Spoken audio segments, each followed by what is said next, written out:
వంశీ ఆత్మ ప్రణామాలు.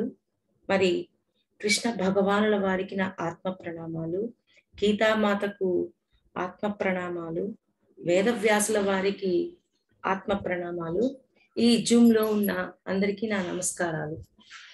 Okay friends, చక్కగా కృష్ణుడు అర్జునుడికి ఎంతో జ్ఞానాన్ని బోధిస్తూ ఉన్నాడు. అది కృష్ణుడు అర్జునుడికి బోధిస్తున్నాడు అంటే అది మనకు కూడా బోధిస్తున్నట్లే. మరి అర్జునుడు ఏమన్నా గమ్ముగా ఉన్నాడా? ఎన్నో ప్రశ్నలు వేస్తూ ఆయన నుంచి, ఆ కృష్ణ భగవానుల నుంచి ఎంతో జ్ఞానాన్ని గ్రోలుతున్నాడు. మరి ఏ జ్ఞానం అయితే తెలుసుకున్నామో భగవద్గీత ద్వారా, ఆ జ్ఞానాన్ని మనం ఆచరించాలి. అంటే ఆ భగవద్గీతలో ఉన్న ఆ జ్ఞానాన్ని ఎప్పుడైతే ఆచరిస్తామో మనం ఎన్లైట్మెంట్ వైపు ప్రయాణం చేస్తాము. అందుకని మనం తెలుసుకోవాల్సింది ఏంటి అంటే, భగవద్గీతలో కృష్ణుడు అర్జునుడికి ఏ జ్ఞానాన్ని అయితే బోధించారో ఆ జ్ఞానాన్ని మనము ఆచరించాలి అని మనం తెలుసుకుందాము. మరి జ్ఞాన కర్మ సన్యాస యోగము అంటే ఏంటి? జ్ఞానం ద్వారా కర్మలు చేస్తూ వాటిని సన్యసించాలి, అంటే విడిచిపెట్టాలి. ఎప్పుడైతే విడిచిపెడతామో అప్పుడు మనకి యోగం వస్తుంది. అది నాది.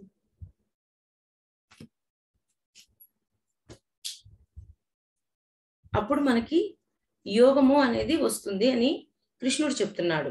మరి ఈ అధ్యాయంలో కర్మలు ఎలా చేయాలి, మరి అర్జునుడుకి కృష్ణుడు గత జన్మల గురించి ఏం చెప్పాడు, నన్ను నేను సృజించుకుంటున్నాను అంటే అర్థం ఏంటి, నేను ఎవరిని ఎలా సృజిస్తానో, ఎవరిని ఎలా సృష్టిస్తానో అంటే దానికి కూడా సంబంధించిన అర్థం ఏంటి, కర్మ అకర్మ వికర్మ అంటే ఏంటి, వీటన్నింటి గురించి మనం ఈ అధ్యాయంలో తెలుసుకుందాం. మరి మొదటి 1, 2, 3 శ్లోకాలలో ఏమని చెప్తున్నాడు అంటే, ఇక్కడ సూర్యుడు తన పుత్రుడు, ఇక్కడ సూర్యుడు మనువు వీళ్ళందరి గురించి కృష్ణుడు ఈ శ్లోకాలలో తెలియజేస్తున్నాడు. అంటే ఏంటి, ఇది ఎంత గొప్పదో అంటే, గతంలో నేను సూర్యుడికి ఈ జ్ఞానాన్ని బోధించాను, సూర్యుడు మనువుకి బోధించాడు, మనువు ఇక్ష్వాకులకి బోధించాడు, ఇక్ష్వాకులు ఎవరికి బోధించాడు, రాజర్షులకు బోధించారు అని చెప్పి అర్జునుడు కృష్ణుడు ఒకరిని ఒకరు మాట్లాడుకుంటూ ఆ సంవాదంలో చక్కగా వాళ్ళు మాట్లాడుకుంటూ ఉంటారు. మరి వాళ్ళిద్దరూ అలా మాట్లాడుకుంటూ ఉన్నప్పుడు ఒక్కొక్కసారి స్నేహంతో కూడా మాట్లాడుకుంటారనమాట. మరి 1, 2 శ్లోకాలలో కర్మల యొక్క గొప్పతనం చెప్తూ, కర్మలు విడిచిపెట్టిన వాడు ఎంత గొప్పవాడో చెప్తున్నాడు, నిష్కామంగా ఎలా చెయ్యాలి అనేది చెప్తున్నాడు. ఇంత గొప్ప జ్ఞానాన్ని మునిపే నేను సూర్యుడికి అందించాను అని చెప్పి కృష్ణుడు అర్జునుడికి చెప్తున్నాడు. మరి అప్పుడు అర్జునుడు ఒక మాట అడుగుతాడు, అర్జున, సూర్యుడు పూర్వీకుడు కదా, మరి మీరు ఇప్పటి వాళ్ళు, ఆయనేమో ఎప్పుడో పూర్వీకుడు, గతం ఆయన, మరి మీరు ఇప్పుడున్నారు, మరి మీరు ఆయనకి ఎలా తెలియజేశారు అని చెప్పి ఆయన మరి అర్జునుడు కృష్ణుణ్ణి ప్రశ్నిస్తాడు. ఎప్పుడు అంటే అప్పుడు ఆయన ఒక మాట అంటాడు, నేను గత జన్మలలో నుంచి తెలుసుకొని ఉన్నాను, అందువల్లే నాకు అంతా తెలుసు అని చెప్పి చెప్తాడనమాట. అంటే భగవద్గీత అర్జునుడు ప్రశ్నలు వేస్తూ ఉండటం వల్ల మనకి అంత పెద్ద భగవద్గీత అనేది వచ్చింది. అంటే అందువల్ల మనము అర్జునుడికి కృతజ్ఞత తెలియచేయాలి. అంటే అక్కడ కృతజ్ఞతతో ఉండాలన్నమాట. ఇక్కడ ఏమని చెప్తున్నాడు, సూర్యుడు మనువుకి ఉపదేశించాడు, మనువు ఇక్ష్వాకులకి ఉపదేశించారు, ఇక్ష్వాకులుడు రాజర్షికి ఉపదేశించారు. మరి రాజర్షి అనే ఆయన ఎవరు? విశ్వామిత్రుడు రాజర్షి కదా. మరి రాజర్షి కంటే తర్వాత ఉన్నారు మీరు, మరి ఆయన గురించి ఎలా చెప్తున్నారు, ఆ టైంలో మీరు ఎలా చెప్పగలుగుతున్నారు అని చెప్పి ఆయన ప్రశ్నిస్తాడు అర్జునుడు కృష్ణుడిని. కృష్ణుడు ఎవరు ఎలా ప్రశ్నించినప్పటికీ ఆయన హుందాతనం ఏ కొంచెం కూడా తగ్గకుండా ఆయన్ని ఆయన గౌరవించుకుంటూ ఎదుట వారిని గౌరవిస్తూ సమాధానాలు చెప్తాడు. ఇక్కడ మనం బాగా తెలుసుకోవాలి, ఎవరి పట్ల అయినా సరే మనం గౌరవించుకుంటూ ఎదుట వాడిని కూడా గౌరవిస్తూ సమాధానం ఇవ్వాలి. ఒకసారి కర్ణుడు రథచక్రము భూమిలో ఇరుక్కుపోతుంది. అప్పుడు కృష్ణుడు కర్ణుడు దగ్గరికి వెళ్తాడు. వెళ్ళినప్పుడు కర్ణుడు అంటాడు, ఏం కృష్ణ బాగా ఉందా, నువ్వు చూసి సంతోషిస్తున్నావా అని అనగానే కృష్ణుడు అంటాడు ఎంతో గౌరవిస్తూ, కర్ణ నిన్ను ఇలాగ చేయటం కోసం నేను ఎంత కష్టపడవలసి వచ్చిందో, నీలాంటి మహోన్నతుడిని ఈ పనికి గురి చేయటం వల్ల. అంటే ఆయన అధర్మంలో ఉన్నాడు కాబట్టి ఆయన అలా చేశాడు, అలా జరిగింది. కానీ ఆయనలో గొప్పతనం అంటూ ఒకటి ఉంది కదా, దాన్ని చూస్తూ గౌరవిస్తూ మాట్లాడుతున్నాడు కృష్ణుడు. అలాగే మనం కూడా ఎవరితో మాట్లాడుతున్నప్పుడు కూడా వాళ్ళని గౌరవిస్తూ మాట్లాడగలగాలి. ఇక్కడ చాలా బాగా గుర్తుపెట్టుకోండి, గౌరవించి మాట్లాడాలి. అది కృష్ణుడే ఉన్నప్పుడు మనం ఉండకపోతే ఎట్లాగా, మనం కూడా అలాగే పాటిద్దాం. మరి 5వ శ్లోకంలో ఏం చెప్తున్నాడు అంటే, నీకు నాకు పెక్కు జన్మలు గతించినాయి అని చెప్తున్నాడు. అంటే నీకు నాకు ఎన్నో జన్మలు గడిచిపోయాయి, నీకు గుర్తు లేదు నాకు గుర్తుంది. అప్పుడు అర్జునుడు అంటాడు, ఎందుకయ్యా నీకు ఎందుకు గుర్తుంది నాకెందుకు గుర్తులేదు అని అంటాడు. ఎందుకంటే నేను ఆత్మస్థితిలో ఉన్నాను, నువ్వు దేహస్థితిలో ఉన్నావు అంటాడు. మరి కృష్ణుడు భగవద్గీత చెప్పినంతసేపు ఏం చెప్తున్నాడు, నువ్వు ఆత్మవి, నువ్వు ఆత్మవి, నువ్వు ఆత్మవి అని పదే పదే నొక్కి చెప్తాడు. ఎందుకు చెప్తాడు, ఆత్మ అంటే ఏదో కాదండి, ఒక డేటా బ్యాంక్. ఎప్పుడైతే మనము ఆత్మతో కనెక్ట్ అవుతామో మన ఆత్మలో ఎంతో జ్ఞానం ఉంటుంది, గత జన్మల సారం. ఆ గత జన్మల సారాన్ని మనం చూడగలుగుతాము. మరి మనం కూడా అలా గత జన్మలు చూడాలి అనుకుంటే ధ్యానం చేస్తే మనం కూడా గత జన్మలు చూడొచ్చు.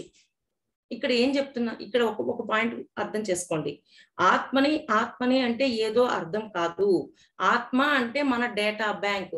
ఎప్పుడైతే మన ఆత్మని కనెక్ట్ అవుతామో మన ఆత్మలో ఉన్న గత జన్మల గురించి అంతటినీ తెలుసుకోగలుగుతాము. అందుకనే కృష్ణుడు నువ్వు ఆత్మవి, నువ్వు ఆత్మవి అని పదే పదే నొక్కి చెప్తున్నాడు. మరి ఈ గత జన్మల గురించి ఎవరైనా తెలుసుకోవాలి అనుకుంటున్నారనుకోండి, వాళ్ళు మెడిటేషన్ ద్వారా తెలుసుకోవచ్చు. ఇంకొకటి సులువైన మార్గం ఏంటి అంటే వంశీ సార్ తెలియచేసిన 72 శ్వాసల ద్వారా కూడా తెలుసుకోవచ్చు. రోజు పొద్దున పూట 1 గంట ధ్యానం చక్కగా చేస్తాము. ఓకే, మన వయసు ఎంతో అంతసేపు. పడుకునేటప్పుడు కొంచెం సేపు ధ్యానం చేసి మధ్యరాత్రిలో మెలకు రావాలని కోరుకోండి. మధ్యరాత్రిలో మెలకు వస్తుంది. మధ్యరాత్రిలో మెలకు రాగానే చక్కగా బెడ్ మీద లేచి కూర్చొని శ్వాస తీసుకొని శ్వాస వదలడం 1, శ్వాస తీసుకొని శ్వాస వదలడం 2, అలాగా 36 లెక్క పెట్టండి. 36 లెక్క పెట్టి నాకు గత జన్మలు చూసుకోవాలని ఉంది అని కావాలి అనుకున్న వాళ్ళు అలా అడగచ్చు. లేకపోతే నాకు ఇప్పుడు ఈ బాధను అనుభవిస్తున్నాను అంటే గతం యొక్క బాధలకు కారణాన్ని చూపించండి నేను అడగవచ్చు.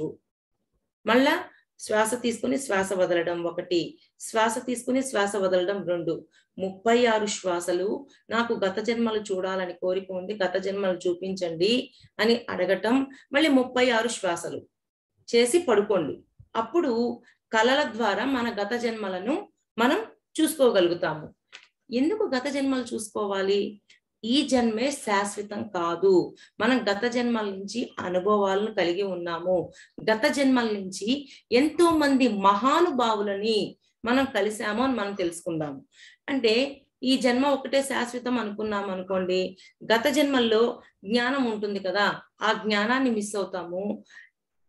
ఇదే ఈ జీవితమే కరెక్టు అని అనుకున్నప్పుడు గత జన్మల గురించి ఏమి తెలుసుకోము. ఏదైనా ఒక హాని జరిగింది, దీనికి కారణం గత జన్మ అని చెప్పినా కూడా వాడు నమ్మలేడు. అందుకని ధ్యాన సాధన ఎప్పుడైతే చేస్తూ ఉంటామో, మన ఆత్మని ఎప్పుడైతే కనెక్ట్ అవుతామో, మన ఆత్మలో ఉన్న ఆ డేటానంతా మనము చూడగలుగుతాము.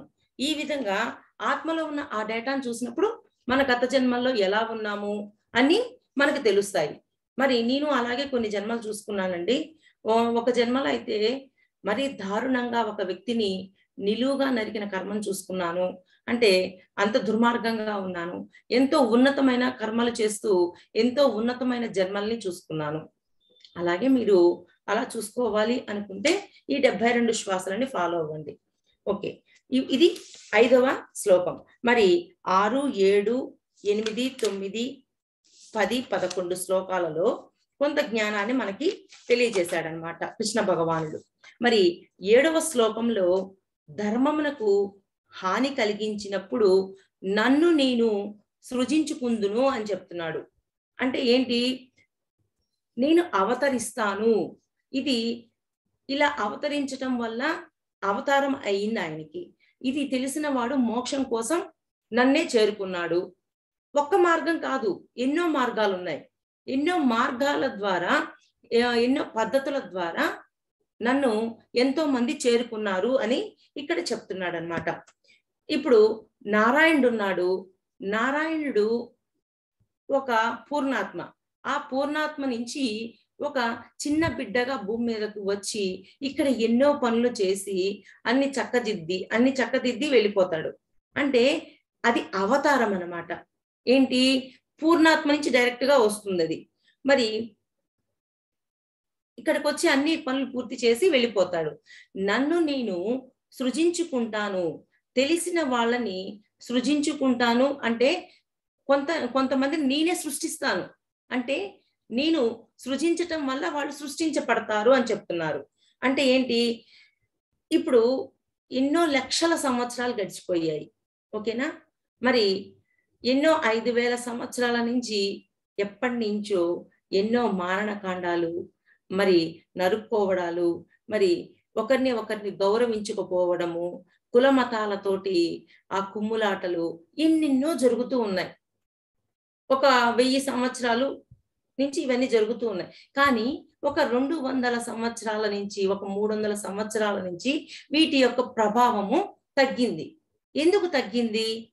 ఎందరో మహానుభావులు భూమి మీదకొచ్చి ఇట్లాంటి ఎన్నో పనులు చేసి ఈ భూమిని ఎంతో అద్భుతంగా తయారు చేస్తున్నారు. మరి మనము మాలదాసరి గురించి తెలుసుకున్నాం గతంలో.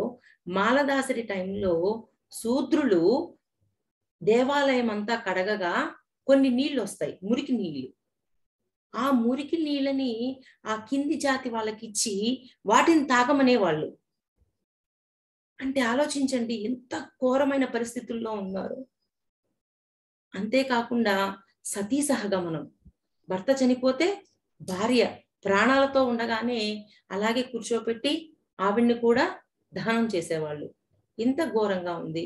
మరి వెంగమాంబ గారు వచ్చారు. ఆవిడ ఏం చేశారు?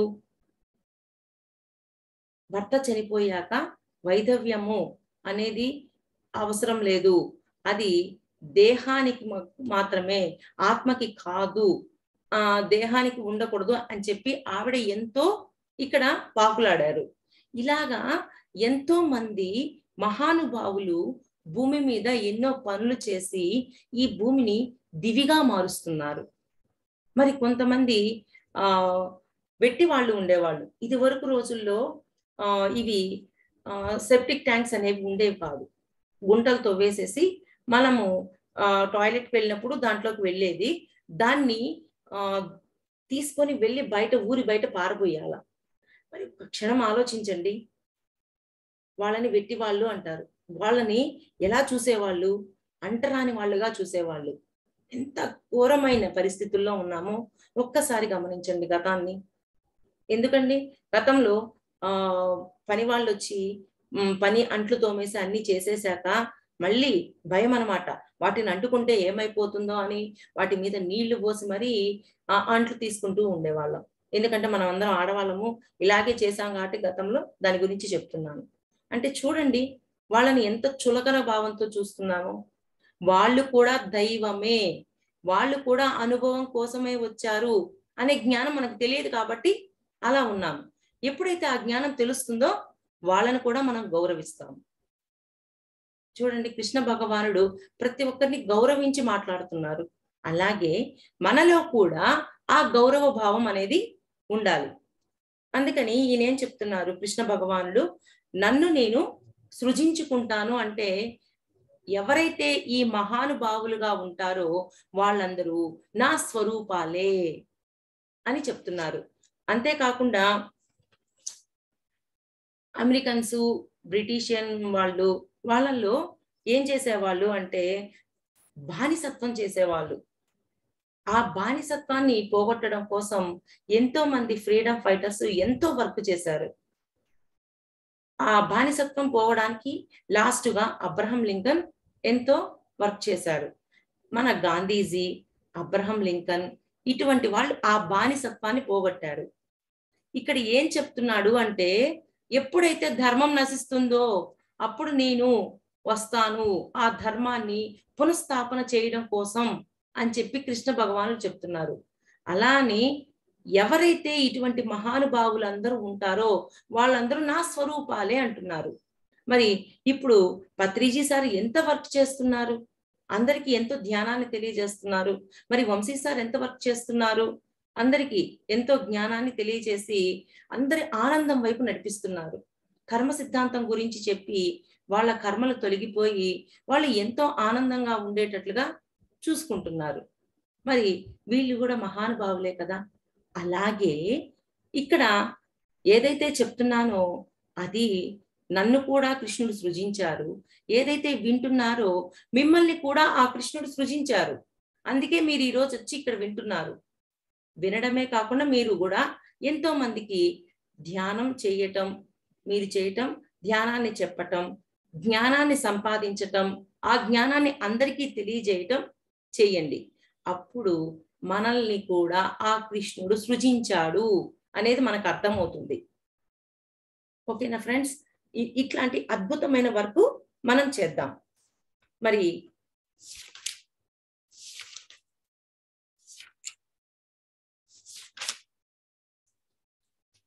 13వ శ్లోకము ఒక్కసారి చదువుతాను, వినండి. బ్రాహ్మణ, క్షత్రియ, వైశ్య, శూద్ర వర్ణముల వారిని వారి గుణకర్మలను అనుసరించి వేరువేరుగా సృష్టించి తిని ఈ సృష్టి కార్యక్రమునకు నేను కర్తయ్యును, శాశ్వతుడను, పరమేశ్వరుడైన నన్ను వాస్తవముగా అకర్తనుగా తెలుసుకొనుము. భగవంతుడు వర్ణాలను సృష్టించాడు కాబట్టే మేము వాటిని పాటిస్తున్నాము అంటాడు. మరి కుల మతాలనే భగవంతుడే సృష్టించాడు, అందుకనే మేము పాటిస్తున్నాము అంటారు. అసలు కుల మతాలను భగవంతుడు సృష్టించలేదండి.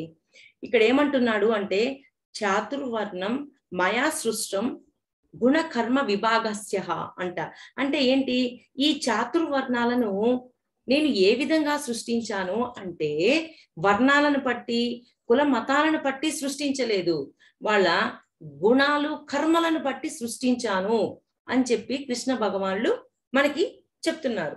అంటే బ్రాహ్మణుడికి బ్రాహ్మణుడే పుడతాడు, క్షత్రియుడికి క్షత్రియుడే పుడతాడు అనేదేమీ లేదు, ఎవరైనా పుట్టవచ్చు. అంటే ఇక్కడ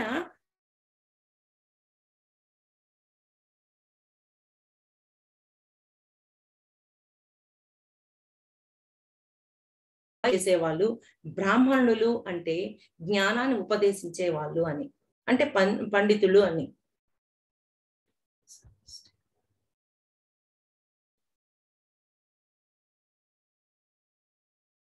ఈ విధంగా ఇక్కడ చాతుర్వర్ణాన్ని నేను సృష్టించాను, గుణాన్ని కర్మని బట్టి కానీ జన్మని బట్టి కాదు, నేను ఆ మాట అనలేదు అని కృష్ణుడు చెప్తున్నాడు అన్నమాట. మరి మనం కూడా కొన్ని జన్మల్లో శూద్రులుగా వస్తాం, కొన్ని జన్మల్లో వైశ్యులుగా వస్తాం, కొన్ని జన్మల్లో క్షత్రియులుగా వస్తాం, కొన్ని జన్మల్లో బ్రాహ్మణులుగా వస్తాము. మరి మనం తెలుసుకున్నాం, శూద్రులు ఏం చేస్తుంటారు? పనులు చేస్తుంటారు, వైశ్యులు వ్యాపారాలు చేస్తారు, క్షత్రియులు యుద్ధాలు చేస్తారు. అంటే వీళ్ళు కోపము, ద్వేషంతో ఉంటారు, అందువల్ల క్షత్రియులుగా ఉంటారు, బ్రాహ్మణులు జ్ఞానాన్ని బోధిస్తారు. దీనంతటి నుంచి ఏం చెప్తున్నాడు అంటే, అందుకని కులాల పిచ్చి వదిలేయండి అని చెప్తున్నాడు కృష్ణుడు.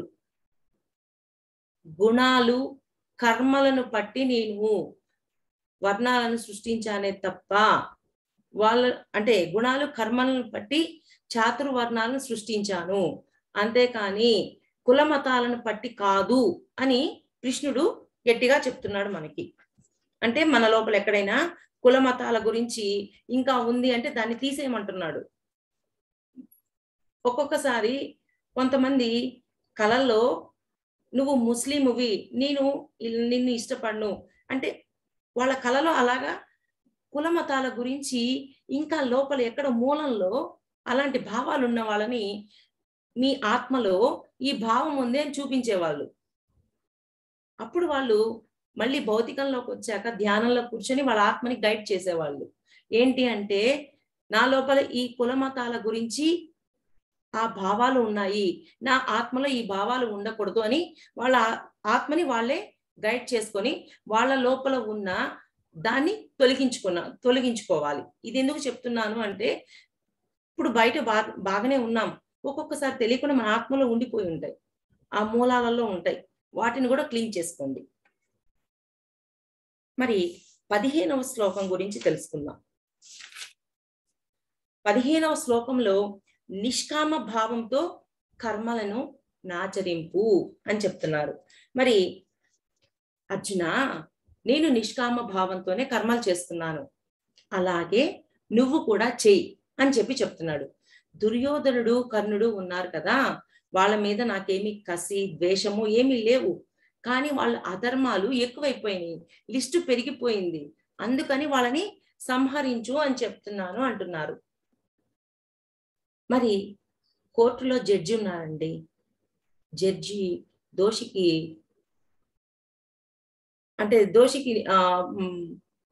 శిక్ష వేయాలి అనుకుంటే ఏం చేయాలి? సాక్ష్యాధారాలన్నీ గమనించాలి. మరి ఏమి ఉంది, ఎక్కడ ఉంది, ఎలా ఉంది అన్ని గమనించి ఆయన ఒక బుక్ రాసి, ఆ బుక్ రాశాక ఆయన శిక్ష వేస్తాడు. కానీ ఆ శిక్ష వేసేటప్పుడు తన వ్యక్తిగతంగా కానీ అతని మీద కోపంతో కానీ రాయకూడదు. అలా రాస్తే ఆ శిక్ష తరువాత ఆయనకి మళ్ళీ వేయబడుతుంది. అది ఇక్కడ కాదు, పైలోకాల్లో. అంటే వ్యక్తిగతంగా తీసుకొని ఆ పని చెయ్యవద్దు అంటున్నాడు. అంటే నిష్కామంగా చెయ్యి అంటున్నాడు. అక్కడ ఫలితాన్ని ఏమీ చెయ్యొద్దు, వాడు అధర్మంలో ఉన్నాడు అని మీకు సాక్ష్యాధారాలు దొరికాయి కాబట్టి నువ్వు ఆ పని చేసేయి.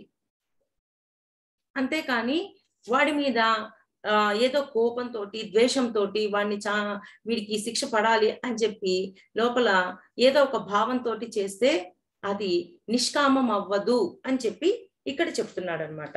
మరి 16వ శ్లోకంలో కర్మ బంధముల నుండి ముక్తుడు అయ్యెదవు అని చెప్పాడు. ఇది కర్మబంధాల నుంచి నేను ముక్తుడిని అయిపోవాలి అని చెప్పి అందరూ ఏమనుకుంటారు? హిమాలయాలకు పారిపోదాము, అక్కడ సాధన చేసుకుందాము, అక్కడ సాధన చేసుకుంటే మనం కర్మబంధాల నుంచి విడిపోతాము అనే అపోహ ఉంది మనందరికీ. ఆ అపోహ పోవడం కోసం కృష్ణ భగవానుడు ఇక్కడ ఒక మాట చెప్తున్నాడు.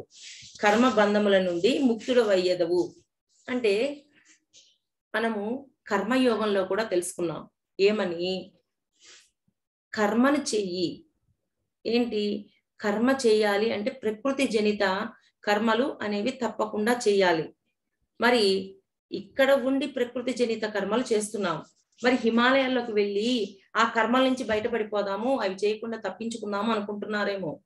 అక్కడికి పోయినా ప్రకృతి చర్యలు, ప్రకృతి కర్మలు అనేవి ప్రకృతి జనిత కర్మలు అనేవి తప్పకుండా చేయాలి. ప్రకృతి జనిత కర్మలు అంటే ఏంటి?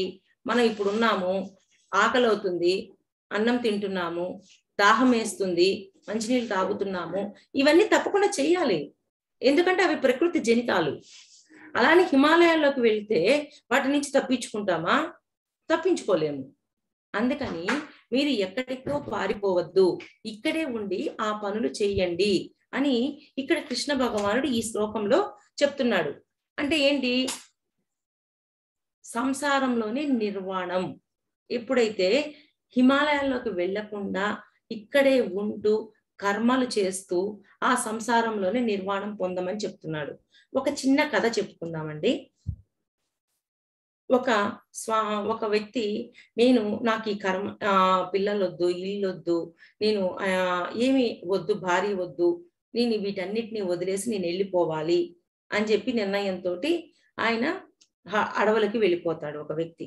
ఆయన పోతూ పోతూ ఆయన దగ్గర ఉన్నవన్నీ ఇంట్లో పెట్టేసేసి ఒక గోచిగుడ్డ, 2 గోచిగుడ్డలు తీసుకొని వెళ్ళిపోతాడు. తీసుకొని వెళ్ళి సాధన చేసుకుంటూ ఉంటాడు. అక్కడ సాధన చేసుకున్నందువల్ల ప్రకృతి జనితమైన ఆ కర్మల నుంచి తప్పించుకోగలరా? అక్కడికి పోయాక ఆకలి అవుతుంది కదా. ఆకలి అయ్యాక మళ్ళీ అడవి నుంచి బయటకు వచ్చి జనాల మధ్యకు వచ్చి చక్కగా భిక్షాటన చేసి ఫుడ్ తినేసేసి మళ్ళీ వెళ్ళి కూర్చుంటాడు, సాధన చేస్తాడు. సాధన చేస్తూ ఉంటే ఆయన ఒక గోచిగుడ్డ పెట్టుకొని ఉన్నాడు, ఇంకొకటి ఉతికి ఆరేసి ఉన్నాడు. దాన్ని అక్కడ ఉన్న ఎలుకలు కొట్టేయాలని చూస్తాయి, కొట్టేస్తాయి కొంత. అయ్యో, ఈ ఎలుకల్ని నేను చంపకూడదు కదా అని చెప్పి ఒక పిల్లిని తీసుకొచ్చి అక్కడ పెడతాడు. ఆ పిల్లిని తీసుకొచ్చి అక్కడ పెట్టాక ఆ పిల్లి ఆ ఎలుకల్ని అక్కడి నుంచి తరిమేస్తుంది. ఓకే, బాగుంది. మరి ఆ పిల్లికి కూడా ఆకలి అవుతుంది కదండి. అందుకని మళ్ళీ అడవిలో నుంచి బయటికి వెళ్ళి ప్రజల దగ్గరికి వెళ్ళి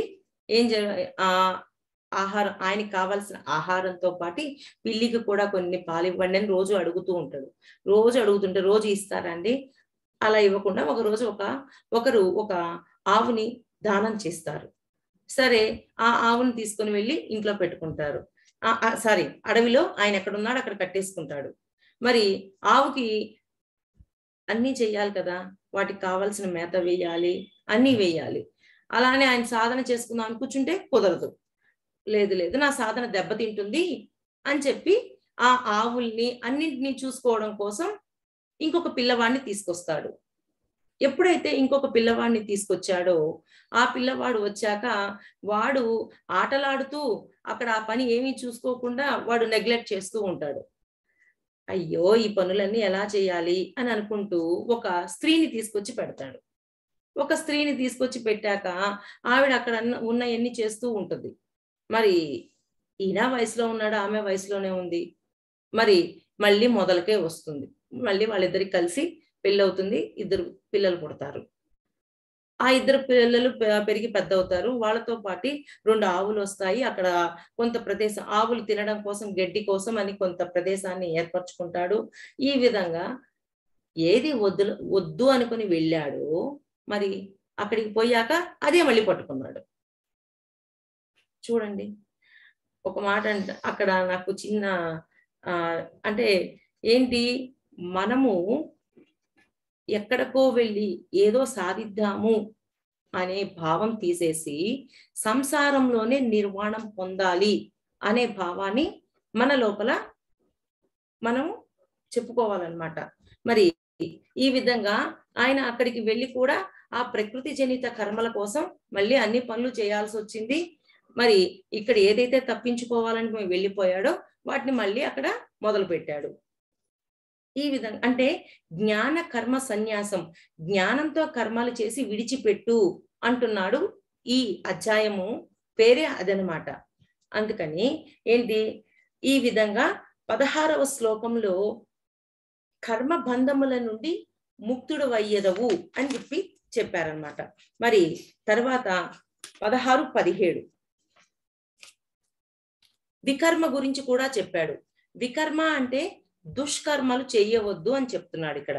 మరి 18వ శ్లోకం, కర్మ యందు అకర్మను, అకర్మ యందు కర్మను దర్శించువాడు మానవులలో బుద్ధిశాలి, అతడు యోగి మరియు సమస్త కర్మలు చేయువాడు. అంటే ఆయన యోగి, మరి సమస్త కర్మలు చేయువాడు. ఇక్కడ చాలా అద్భుతంగా ఉంది చూడండి.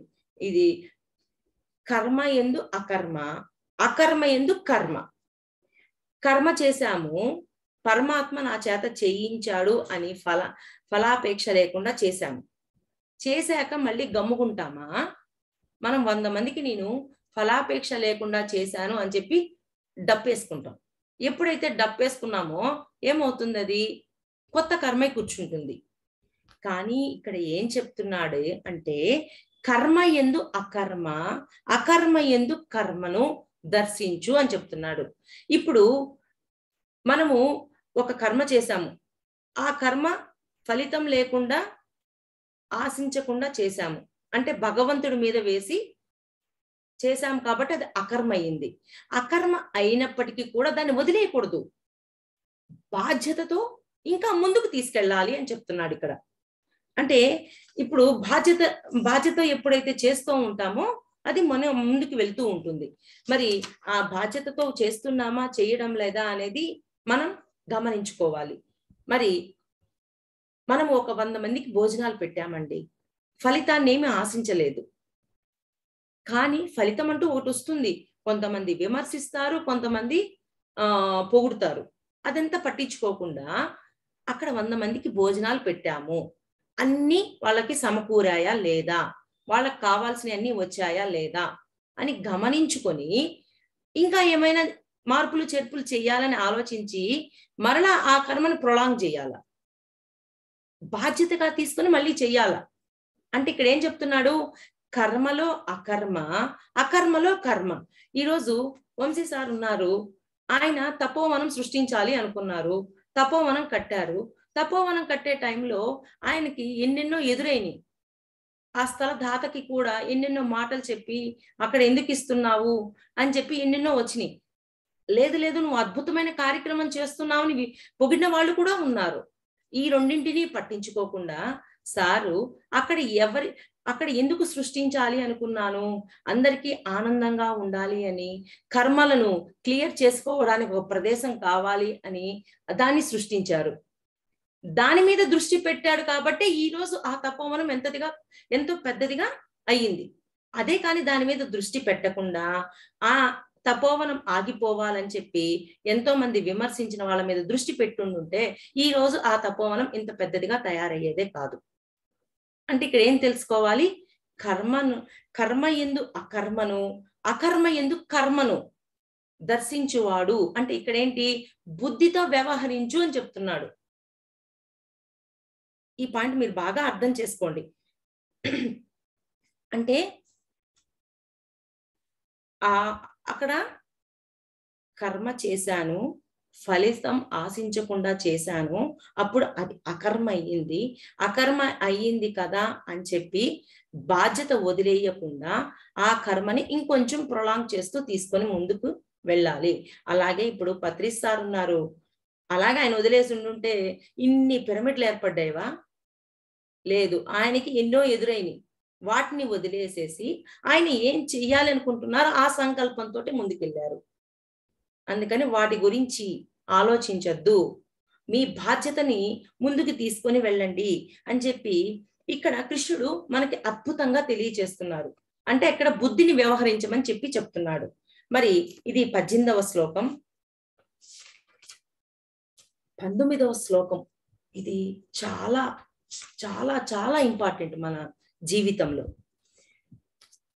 ఎవని కర్మలన్నీయు శాస్త్ర సమ్మతములై కామ సంకల్ప వర్జితములై జరుగునో అట్లే ఎవరి కర్మలన్నీయును జ్ఞానాగ్నిచే భస్మమగునో అట్టి మహాపురుషుని జ్ఞానులు పండితుడని అందురు. కర్మ సిద్ధాంతానికి ఇక్కడే మూలం పడిందండి. జ్ఞానాగ్ని దగ్ధ కర్మాణం అని చెప్పి ఈ శ్లోకంలో కృష్ణ భగవానుడు మనకి చెప్తున్నాడు. అంటే జ్ఞానం ఎప్పుడైతే వస్తుందో ఆ అగ్నితోటి ఆ కర్మ దగ్ధమవుతుంది. ఇది అందరికీ కర్మ సిద్ధాంతం అనేది తెలియని వాళ్ళు లేరు. ఈ సెక్షన్ లో ఉన్న వాళ్ళు అందరికీ మోస్ట్లీ తెలిసే ఉంటుందని నేను అనుకుంటున్నాను. మరి మన జీవితంలో శారీరక బాధలు, మానసిక బాధలు, ఆర్థిక బాధలు ఎన్నో ఉంటూ ఉంటాయి. మరి శారీరక బాధలు అంటే క్యాన్సరు, మరి కిడ్నీలకు సంబంధించిన వ్యాధులు, కళ్ళు బాగలేకపోవటం, ఇట్లాంటివన్నీ శారీరక బాధలు. ఆర్థిక బాధలు అంటే మనము డబ్బులు తీసుకొని వెళ్ళి ఎక్కడో పెట్టటం, అవి ఇరుక్కుపోవటం, ఇవన్నీ ఆర్థిక బాధలు. మరి మానసిక బాధలు, మానసిక బాధలు అంటే మన కుటుంబంలో ఉన్న వాళ్ళు మనతో ఇష్టంగా ఉండకపోవటం, కోపంతో ఉండటం, మరి అంటే రోజు తాగొచ్చి భార్యను కొట్టేవాళ్ళు, ఇంకా ఇంటి గురించి పట్టించుకోని వాళ్ళు, ఇట్లాంటి వాళ్ళు వాళ్ళ లోపల బాధ అనేది ఉంటుంది. అది శా ఇది మానసిక బాధ అన్నమాట. మరి ఒక్కొక్కడికి ఒక్కొక్క డ్రీమ్ చెప్పుకున్నాము. మరి శారీరక బాధలు ఉన్నాయి నాకు. ఒక అమ్మాయికి మొన్న కరోనా టైంలో కరోనా వస్తుందేమో అనే సింటమ్స్ వచ్చాయి. దగ్గు, జలుబు విపరీతంగా వచ్చేసింది. లైట్ ఫీవర్ వచ్చింది. ఇంక నాకు కరోనా అటాక్ అవ్వబోతుంది అని అనిపించింది. అనిపించేసరికి ఆ అమ్మాయి కర్మధ్యానంలో అంటే ధ్యానం చేస్తూ కర్మధ్యానంలో అడిగింది. నాకు ఇలాంటివి కనిపిస్తూ ఉన్నాయి ఈ సింటమ్స్. ఈ బాధ నాకు కలుగుతూ ఉందంటే దీనికి గత జన్మలో నేను ఎవరినో బాధ పెట్టాను. దాన్ని చూపించండి మాస్టర్స్ అని ప్రశ్నించింది. ఆ అమ్మాయి ప్రశ్నించగానే మాస్టర్స్ ఒక విజన్ చూపించారు. ఒక వ్యక్తిని నిలువుగా నరికిన కర్మ చూపించారు. అంటే అతన్ని కట్ చేసి ఆ కర్మ చూపించారనమాట. ఎమ్మన్నే అక్కడే ఆ అమ్మాయి ఎప్పుడైతే ఆ కర్మను చూపించారో అక్కడే ఆ అమ్మాయి క్షమాపణ కోరుకుంది. ఎప్పుడైతే ఆ క్షమాపణ కోరుకుందో, ఆ పశ్చాత్తాపం ఎప్పుడైతే వచ్చిందో, అయ్యో నేను ఇంత బాధ పెట్టానా అని ఎప్పుడైతే ఫీల్ అయ్యిందో, ఆ లోపల హృదయంలో నుంచి ఆ పశ్చాత్తాపం వచ్చింది ఆ అమ్మాయికి. అప్పుడు గంటలో కాఫ్, కోల్డ్ అన్నీ తగ్గిపోయాయి. ఫీవర్ కూడా లైట్‌గా తగ్గింది. కానీ తెల్లవారే టయానికి ఇంకా కొంచెం ఫీవర్ ఉంది. అంటే ఇంకా పూర్తిగా కర్మ దగ్ధం అవ్వలేదా అని చెప్పి మళ్ళీ కూర్చొని ఆ కర్మ చూసుకుంది. ఆ కర్మ చూసుకున్నప్పుడు ఆ వ్యక్తి కొన ప్రాణంతో ఉన్నప్పుడే ఆ వ్యక్తిని తగలబెట్టేసింది. అంటే ఆ అగ్నిలో మండిపోయాడతను. ఆ టైంలో అతను పడ్డ బాధకి ఈ అమ్మాయికి ఆ ఫీవర్ వచ్చింది. మరలా ధ్యానంలో కూర్చొని అతన్ని క్షమాపణ కోరుకుంది. పశ్చాత్తాపం, పరివర్తన, ప్రాయశ్చిత్తం చేసుకుంది. ఆ అమ్మాయి ఆ కర్మ నుంచి బయటకు వచ్చింది. ఆ శారీరక బాధ నుంచి బయటకొచ్చింది. చూడండి, పశ్చాత్తాపం, ఆ అగ్ని, ఆ హృదయంలో నుంచి ఆ బాధ, వాళ్ళని ఎంత బాధ పెట్టామో, ఆ బాధని ఫీల్ అయినప్పుడు మన హృదయంలో నుంచి ఎప్పుడైతే పశ్చాత్తాపం వస్తుందో, ఆ పరివర్తన వస్తుందో, ప్రాయశ్చిత్తము చేసుకుంటామో, అప్పుడు మన కర్మలు ప్రక్షాళన అవుతాయి అని మనకి ఈ కళ ద్వారా తెలుసుకోవచ్చు. మరి ఒక గంటలో ప్రక్షాళన అయిపోవచ్చు. ఒక సెకన్‌లో కూడా ప్రక్షాళన అవ్వచ్చు. ఎందుకని? లోపల ఉన్న రియలైజేషన్ బట్టి ఉంటుంది. ఆ రియలైజేషను ఉందా? లేదా? అనేది ఎవరిది వాడికి తెలుస్తుంది. మరి కొంతమంది మేము ఈ కర్మలు చూసుకున్నామండి. మాకు ఈ కర్మలు దగ్ధం అవ్వడం లేదండి అని అడుగుతున్నారు. ఎందుకని? వాళ్ళ లోపల రియలైజేషన్ లేదు. బయటికి మాట్లాడుతూ ఉన్నారు. అందరూ ఒక మాట అంటుంటారు. ఏంటి? నేనేదో కర్మ చేశానులే. అందుకే ఈ కర్మను అనుభవిస్తున్నాను అని నానుడుంది అందరిలో. కానీ ఉన్నప్పటికీ దాన్ని మాటల్లో వరకే ఉంది. లోపల లేదు. అందువల్ల ఆ హృదయంలో నుంచి ఆ పశ్చాత్తాపం రావటం లేదు. మాటల వరకు అనుకుంటున్నారు. నేనేదో కర్మ చేశాను కాబట్టి ఇది అనుభవిస్తున్నాను అనేంత వరకే ఆగిపోయారు. కానీ దాన్ని హృదయంలో నుంచి ఆ పశ్చాత్తాపాన్ని తీసుకురాబోయేసరికి వాళ్ళల్లో ఆ కర్మ దగ్ధం అవ్వటం అనేది జరగడం లేదు. అందుకని మనం ఎంత రియలైజ్ అవుతామో అప్పుడు మనము ఆ కర్మ నుంచి మనం బయటికి వస్తాము అని చెప్తున్నారు. మరి ఇది శారీరక బాధ, ఆర్థిక బాధ. ఒకరికి ఆర్థిక సమస్య ఉందండి. ఆర్థిక సమస్య ఉంటే అతను కర్మధ్యానం చేసి దీనికి కారణం చూపించండి మాస్టర్స్ అని అడిగారు. అడిగినప్పుడు అతని గత జన్మలో ఒక ఫైనాన్స్ ఆఫీసరు. అంటే ఫైనాన్స్‌లో ఉండేవాడు. ఆయన ఎవరికో ఫైనాన్స్ ఇచ్చాడు. అతను ఇంకా 2 రోజుల్లో ఇస్తాను అని ఎంతో ప్రార్థించినప్పటికీ కాళ్ళ వేళ్ళ పడ్డా ఇతను ఒప్పుకోకుండా రేపటికి నువ్వు కట్టాల్సిందే. నువ్వు కట్టకపోతే నేను ఒప్పుకోను అని చెప్పి గట్టిగా ప్రెషర్ చేశాడు. ఆ ప్రెషర్ చేయటం వల్ల అతను ఇంటికి వెళ్లి ఆత్మహత్య చేసుకున్నాడు. చూడండి.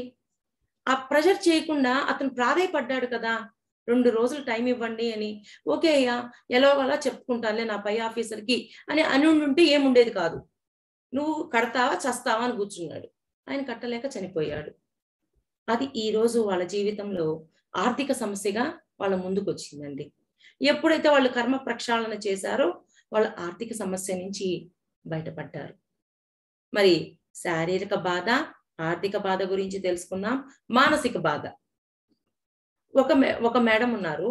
ఆ మేడం యొక్క హస్బెండ్ ఎప్పుడు ఏదో ఒక విధంగా ఆవిడ్ని ఏదో ఒక మాట అంటూ ఉంటాడు. తనకి ఈ కర్మ సిద్ధాంతం తెలిసింది. కర్మ ధ్యానం చేసింది. ఎందుకు నా భర్త నా పట్ల అలా ఉన్నాడు? 1, 2 సార్లు అంటే ఏం పర్వాలా. ఎక్కువగా ఎఫెక్ట్ అవుతూ ఉంది.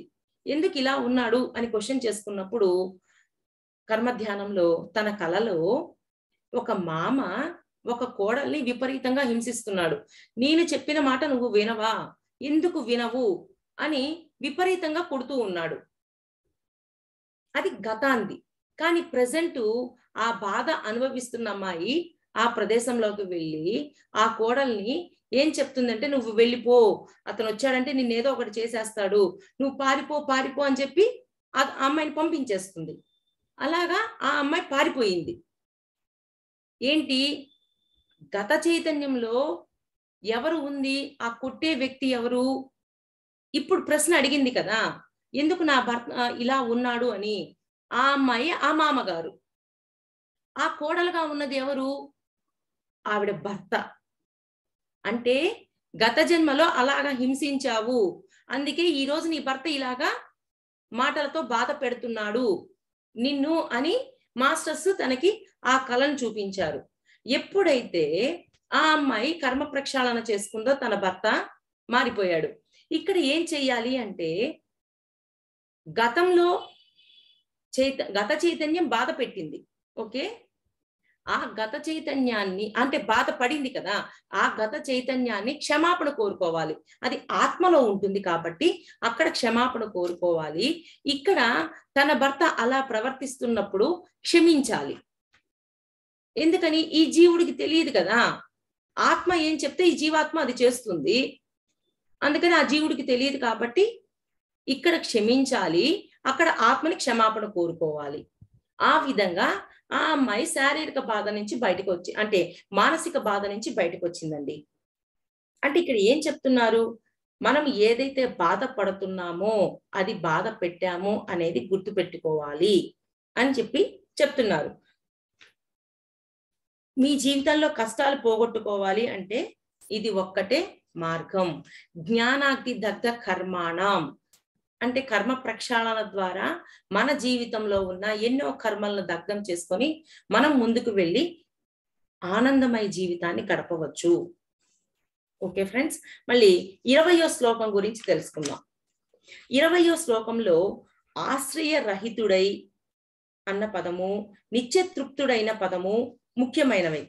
అంటే ఇక్కడ ఆశ్రయ రహితుడు అంటే ఏంటి అంటే, బంధించబడకుండా ఉండేవాడు ఆశ్రయ రహితుడు.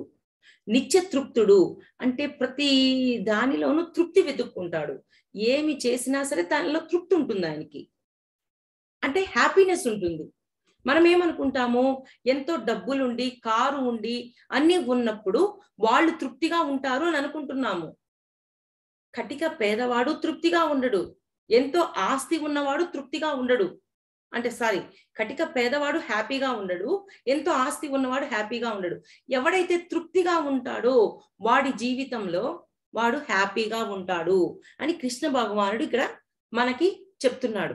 నిత్య తృప్తుడు, ప్రతి క్షణం తృప్తితో ఉండండి, ప్రతి క్షణం కృతజ్ఞతతో ఉండండి. అంటే అప్పుడు మనము ఆనందంగా ఉంటాము అంటున్నాడు.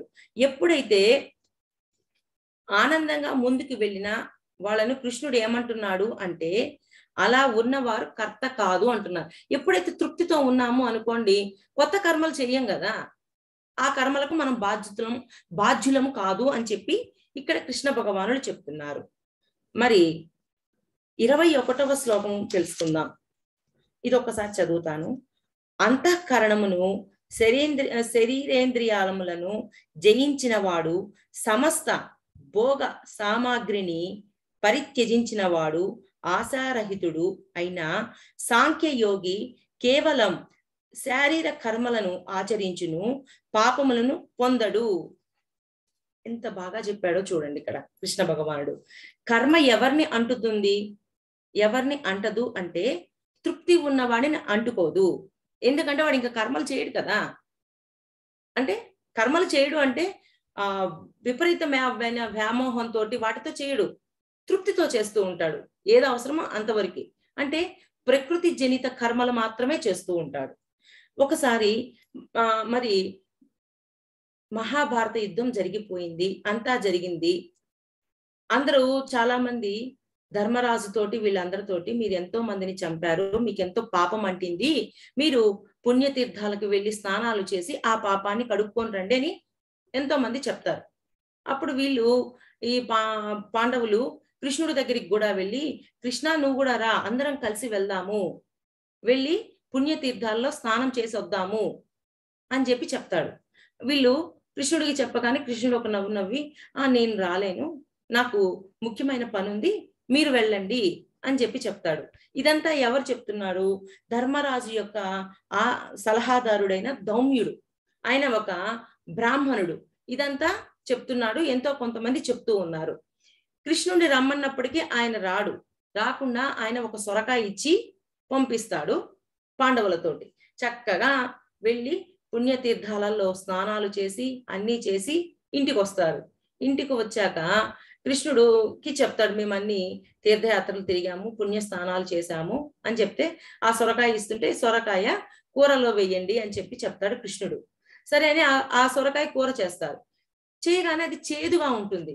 చేదుగా ఉండగానే సరే ఇది చేదుగా ఉంది కదా అని పక్కన పడేసి ఇంకొక కూర చేస్తారు.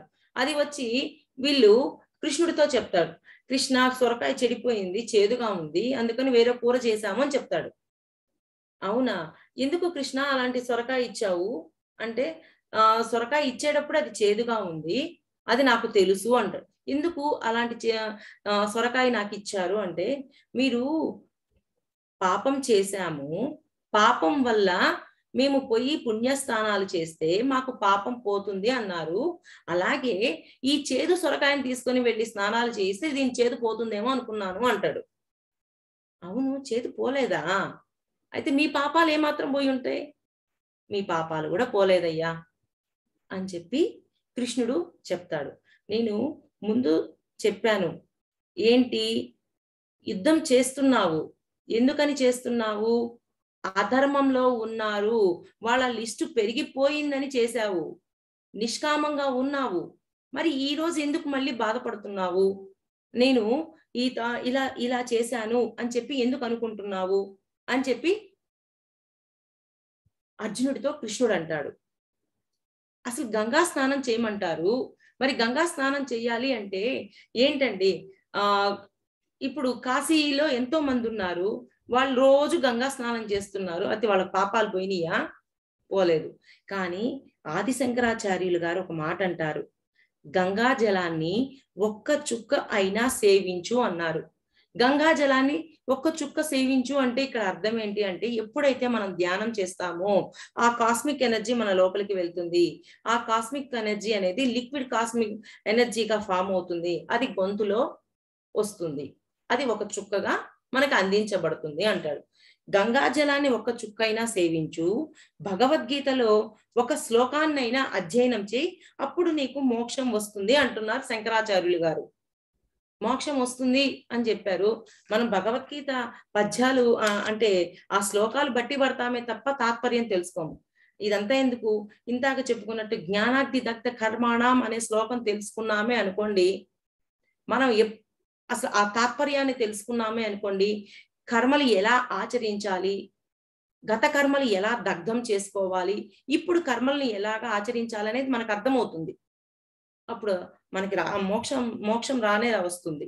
అంటే ఈయన ఏమంటున్నాడంటే, పద్యాలు బట్టి పట్టద్దు, వాటి తాత్పర్యాలు తెలుసుకొని వాటిని ఆచరించండి అని చెప్తున్నారు.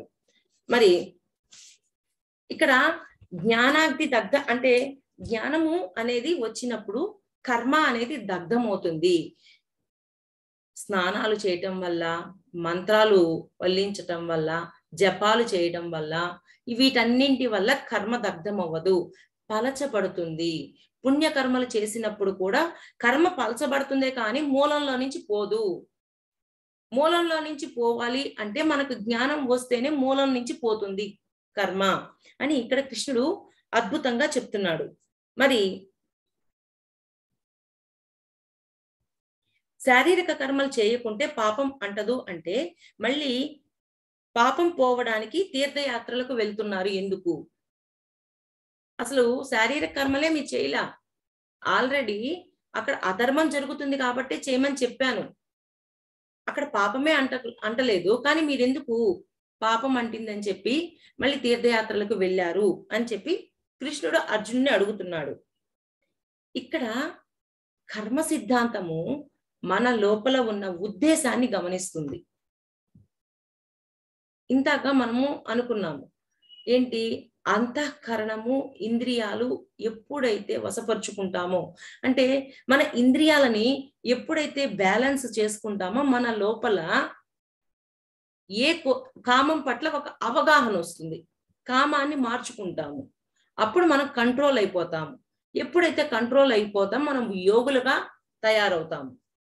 అందుకని మనము ఆల్రెడీ ఆ స్థితిలో, మీరు ఆల్రెడీ ఆ స్థితిలో ఉన్నారు అని పాండవులకి చెప్తున్నారు. అంటే యోగులుగానే ఉన్నారు, మరలా నేనేదో పాపం చేశానని ఎందుకు ఫీల్ అవుతున్నారు, మీరు అలా అనుకోవద్దు అని చెప్పి కృష్ణుడు ఇక్కడ తెలియజేస్తున్నాడు అన్నమాట. మరి ఒక్కొక్క శ్లోకంలో ఏం తెలుసుకున్నామో మరి ఒక్కసారి చెప్పుకుందాం.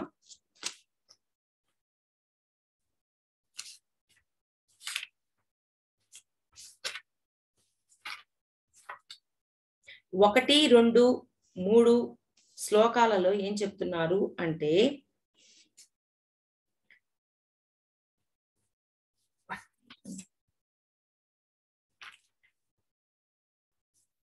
నేను అక్కడ అర్జునుడు అడిగాడు, నువ్వు ఇప్పటి వాడివి కదా, రాజర్షులు గతం వాళ్ళు కదా, మరి నువ్వు అప్పుడు కూడా ఎలా ఉన్నావు అని ప్రశ్నించాడు.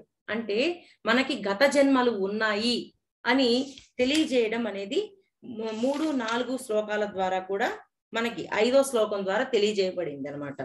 మరి 7వ శ్లోకంలో ధర్మమునకు హాని కలిగినప్పుడు నన్ను నేను సృజించుకుంటాను, ధర్మము అనేది అధర్మము పెచ్చురేగినప్పుడు నేను ఇక్కడికి వస్తాను, ధర్మాన్ని పునఃస్థాపన చేయడానికి వస్తాను, ఎవరైతే ధర్మాన్ని పునఃస్థాపన చేస్తున్నారో వాళ్ళందరూ నా స్వరూపాలే అని ఇక్కడ కృష్ణ భగవానుడు తెలియజేస్తున్నాడు.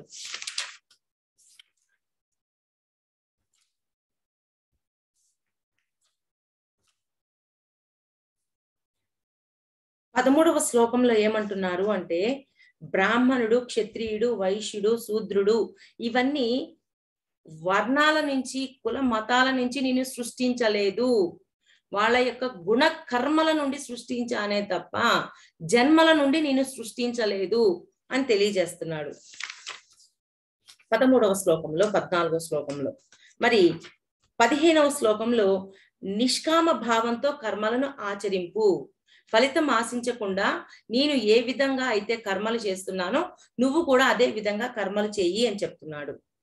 మరి 16వ శ్లోకంలో కర్మ బంధముల నుండి ముక్తుడవయ్యదవు అంటే ఈ కర్మ బంధాలని వదిలేసి నేను ఎక్కడికో పోవాలి అని అనుకోవద్దు, ఇక్కడే ఉండి కర్మలు చేస్తూ సంసారంలోనే నిర్వాణం పొందు అని తెలియజేస్తున్నారు. మరి 17వ శ్లోకంలో వికర్మ గురించి తెలియజేస్తున్నాడు, అంటే దుష్కర్మలు చేయవద్దు అని చెప్తున్నాడు. 18వ శ్లోకంలో కర్మ యందు అకర్మను, అకర్మ యందు కర్మను దర్శించువాడు బుద్ధిశాలి అని చెప్తున్నాడు. కర్మ చేస్తున్నాము, ఫలితాన్ని ఆశించకుండా ఉన్నప్పుడు అది అకర్మ అవుతుంది, ఫలితాన్ని ఆశించవద్దు కానీ బాధ్యత తీసుకొని ఆ కర్మని ప్రొలాంగ్ చేయమంటున్నాడు, అప్పుడు అకర్మ కర్మ అవుతుంది అని చెప్పి ఇక్కడ తెలియజేస్తున్నాడు 18వ శ్లోకంలో. మరి 19వ శ్లోకంలో జ్ఞానాగ్ని దగ్ధ కర్మాణం అని చెప్పి ఇక్కడ తెలియజేశారు. ఎప్పుడైతే మనకు జ్ఞానం వస్తుందో కర్మలు దగ్ధమవుతాయే తప్ప మనకి పుణ్యకర్మలు చేసిన స్నానాలు, జపాలు, తపాలు ఏం చేసినా కర్మ పలచబడుతుందే తప్ప మూలంలో నుంచి పోదు అని చెప్తున్నారు ఇక్కడ.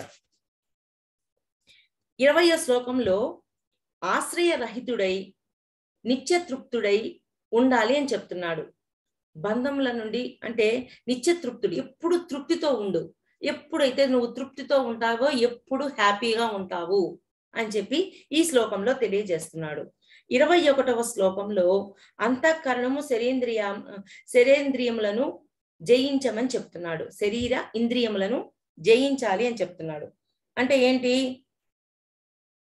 లోపల అంటే ఇంద్రియాలను ఎప్పుడైతే కంట్రోల్ చేస్తామో లోపల కోరిక కూడా, కామం కూడా కంట్రోల్ అవుతుంది. ఈ రెండు ఎప్పుడు కంట్రోల్ అవుతాయో ప్రకృతి మార్చబడుతుంది. మన లోపల ఉన్న ఆ ప్రకృతి అనేది మారబడుతుంది. అప్పుడు మనము యోగిగా జీవించగలము అని చెప్పి చెప్తున్నాడు. వీటన్నిటిని కంట్రోల్ చేసుకోమన్న కోణంలో చెప్తున్నాడు. అంటే ఏంటి? నేను ఇలాగా చేశాను కాబట్టి నాకు కర్మ అంటుతుంది అనే భావం వద్దు. అక్కడ అధర్మం జరిగింది కాబట్టి నువ్వు ఆ పని చేశావు అంటే ఈ రెండు బ్యాలెన్స్ గా ఉన్నప్పుడు, అంటే ఆ బ్యాలెన్స్ లో ఉన్నప్పుడు అక్కడ అధర్మం కోసమే చేశావే తప్ప వాళ్ళ మీద కోపము, ద్వేషము ఏమీ లేవు నీకు అని చెప్పి పాండవులకు తెలియజేస్తున్నాడు. ఈ విధంగా మనము జ్ఞాన కర్మ సన్యాస యోగంలో కొన్ని శ్లోకాల గురించి తెలుసుకున్నాము. మరి మిగిలిన శ్లోకాల గురించి రేపు తెలుసుకున్నాము. ఎవరికైనా ఏమైనా డౌట్స్ ఉంటే అడగండి.